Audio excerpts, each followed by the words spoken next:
Hello and welcome back to the Fermented World Homebrew channel.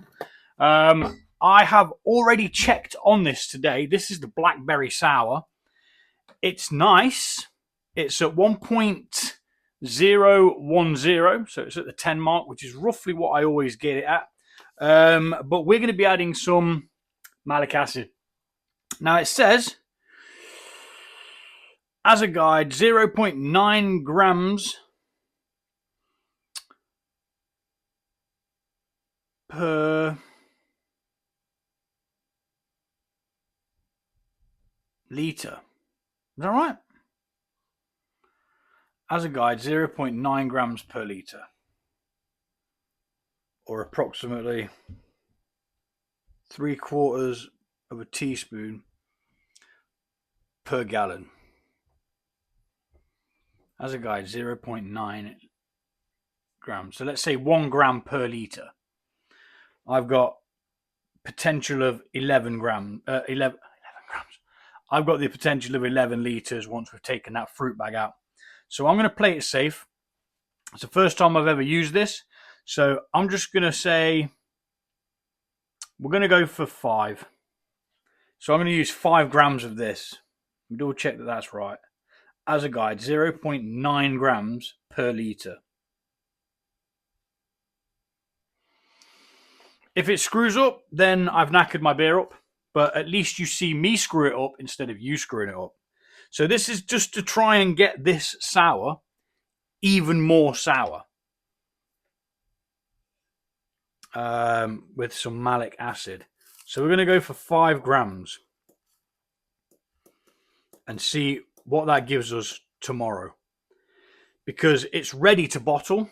I just need to get the actual sourness correct. It tasted okay. It really did taste nice. But, you know, spread that around. I'm sure it will dissolve and do its thing and mingle around and stuff. If I just spin that bag around, that might help it. Or actually, no, that's just going to kick up release from the bottom, isn't it? Anywho, we put 5 grams in. That's what I think it says. Let's have a double check. I'll actually show you it on camera, and then you can tell me if I've read it wrong. Do you know what? It's not working. I'll just put a picture of it up.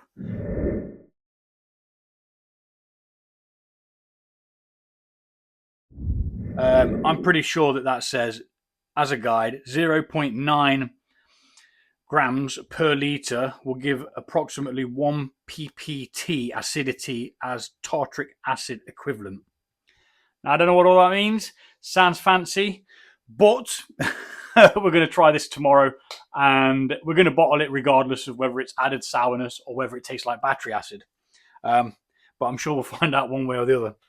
So yeah, tomorrow it will just follow on from this video. So you'll see it all in one foul swoop. Anyway, I'm not going to clip this and start doing flipping part 2s and all that shite. Can't be arsed with that. Does my flipping head in. Follow for part 2. Shut up. Just following on from yesterday's video. We added the malic acid yesterday. Did 5 grams. For the amount we have, it says it should have been 10 grams. I wasn't willing to put 10 grams in to try it. We're going to bottle it however it is.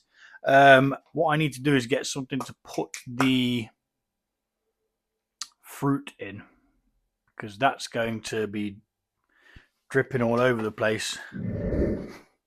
Ta-da! 1 bowl. We're going to try and drain as much out of it as we can, because we don't want to waste any to the fruit, because it obviously can't be used for anything else now.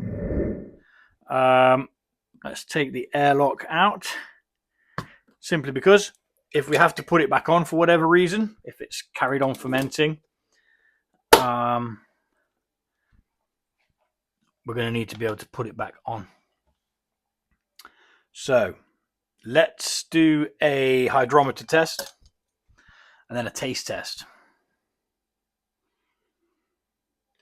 It still smells good.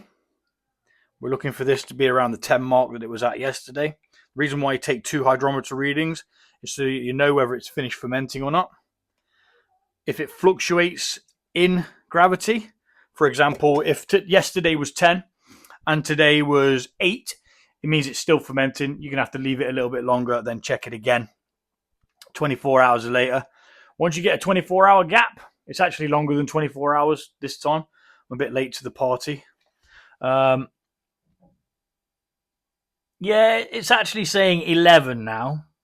So whether the malic acid that we put in actually made it a little bit more dense is a possibility. Let's get a little tasty glass and see how sour this is with the 5 grams of malic acid.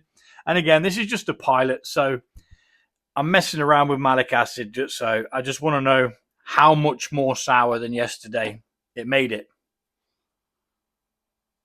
Smells the same.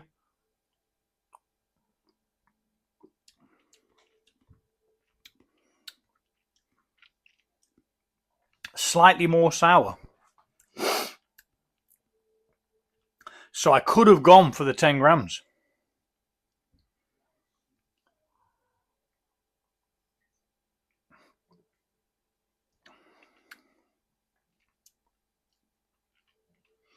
So now it gives you that sourness at the back of your tongue and that bit in your jaw, you know. It's not bad. Need to stop drinking it. Yeah, so I'm going to say this is about 11 litres.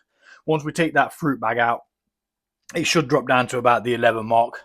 So we probably could have got away with the 10, maybe 11, maybe 12 grams, depending on how sour we wanted it. But now I know. I haven't gone and ruined it by making it too sour, which is what I was worried about, but you got to take risks. Now, I took the risk, so you guys don't have to. You're welcome. It's okay. It's pretty damn good. So anywho, we're going to hoy this bag out. My hands are clean. They have been in the sanitizing solution. And we're just going to wring out as much liquid as we can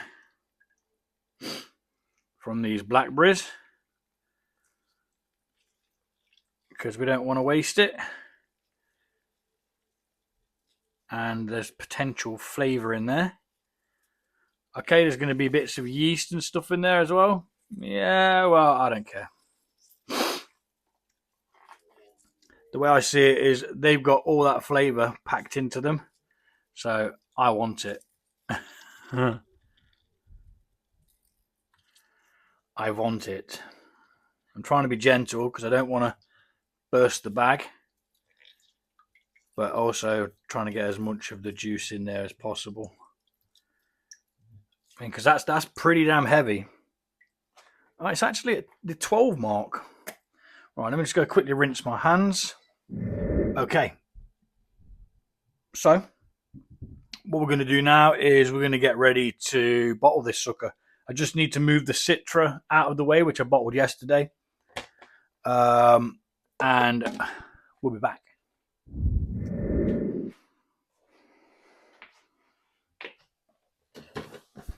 Okie dokie.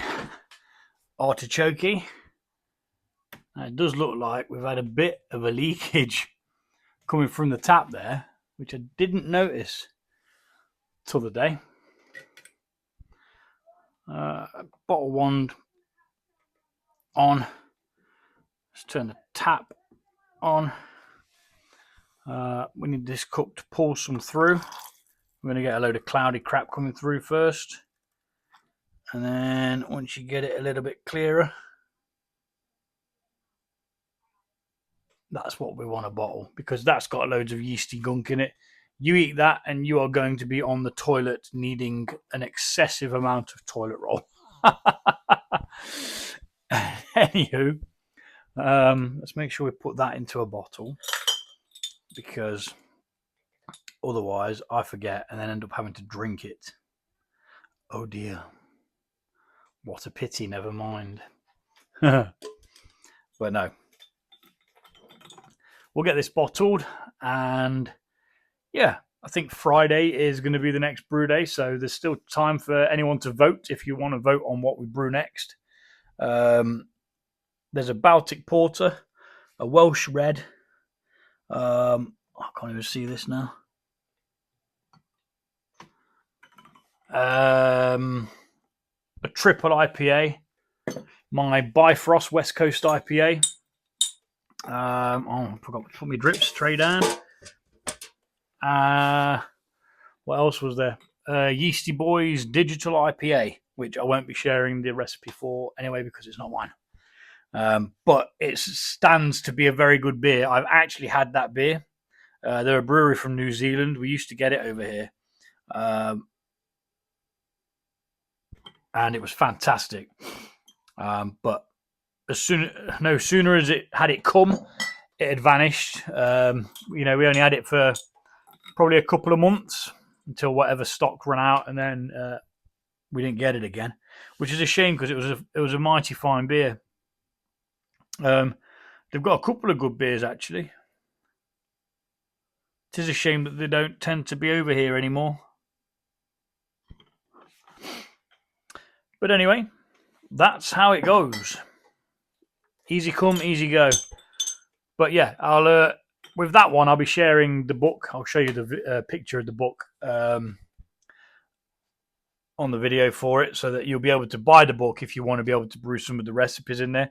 I mean, they've got loads and loads and loads of flipping brewers in there. They've got all sorts of different beer styles as well.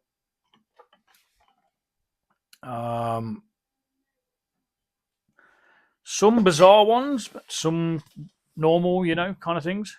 But anywho, we're going to speed this up because it's a lot of the same. And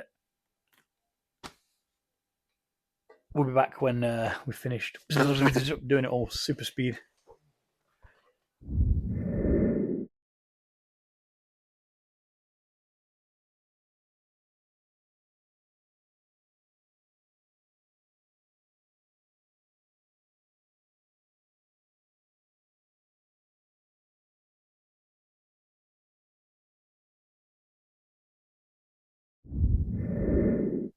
Okay, we're getting a bit limited for space around here now. I'm going to have to shimmy some brews around. None of these meads are fermenting. They're just kind of, some of them are sat in secondary. Some of them are just chilling, waiting to be put into secondary. It's all a slow process. So I'm going to need to move these out of my way because I need the room for this beer. So you can just go on the floor for now. They're all right down there. Let's get this chair out of my way.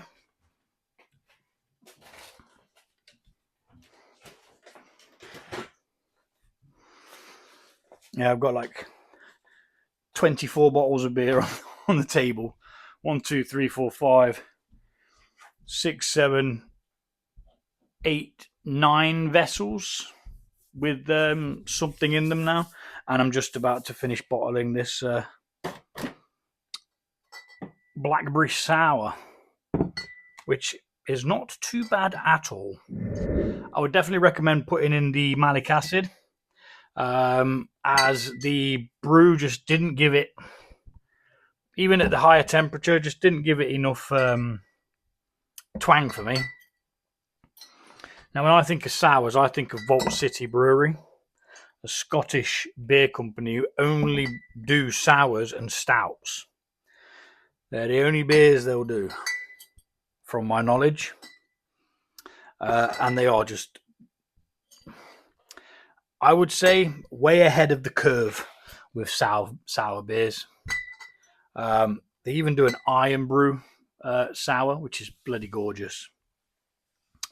Anywho, what we're going to be doing now is we're going to be adding a small amount of sugar into each one of these, which is called priming. That sugar is then going to be fermented by the yeast that's still floating around in there. And then it's going to cause a small micro fermentation, releasing CO2 and a bit of alcohol. The CO2 gets trapped in the bottle and then it gets forced into the beverage. Forgot my bloody funnel. So I use half a teaspoon. The going rate is 1 teaspoon. You do whatever you like. You may even not have to do it this way. You may have a gas carbonation kind of thing, but I like to do it naturally. It's cheaper, less equipment rolling around all over the place, having to move stuff and stuff like that. I brew in a corner in my kitchen. It's as simple as that. It gets stored in a utility room. Now, I might have put 2 in that one. I'm not sure. I might. I won't know without going back and looking on the video. But anyway, we're going to continue to do this with the rest of them. Half a teaspoon in. Gives it a nice carbonation. Not too much. And then we'll get it capped off. After it's capped off, it's going to sit in here for 1 week to carbonate. It needs a warm environment for the yeast to get on eating the sugars and pooing out alcohol and CO2. So yeah, we're going to be drinking yeast poo and we're going to be having it carbonated by their farts. Think about that. Let's get this bit sped up.